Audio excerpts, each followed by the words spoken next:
Bon, boa tarde. Isto que teño aquí na man é unha gaita de fole que vai para os meus grandes amigos, os carriços de Coimbra. É unha gaita de fole o máis puro estilo dali, ten todo en buxo, excepto a ponteira, que é de madeira preta, máis de imitación de marfín, porque o original deste ponteiro era de ébano e de marfil. Era a ponteira do tíxico da Marmeleira, que foi unha das ponteiras que empregamos para comprobar o noso modelo de datación polos desgastes, porque este modelo, pelos desgastes enormes que ten, pois o noso modelo daba que tiña prácticamente 450 anos de uso, máis ou menos.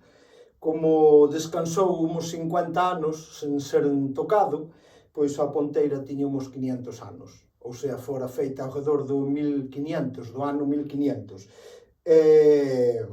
Curiosamente, a datación polo carbono 14 daba entre o 1516 e o 1590 como data de morte da madeira. O sea, está aí no intervalo. É, pois, unha ponteira do século XVI, entón o que queríamos era simplemente botar unha pexiña con ela así ao estilo Coimbra, para que vexades como soaba unha gaita naquela época, na época dos descubrimentos.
E esta gaita, a ronca, é a réplica dunha gaita moito antiga que achou o Antonio Freire aí na zona de Coimbra.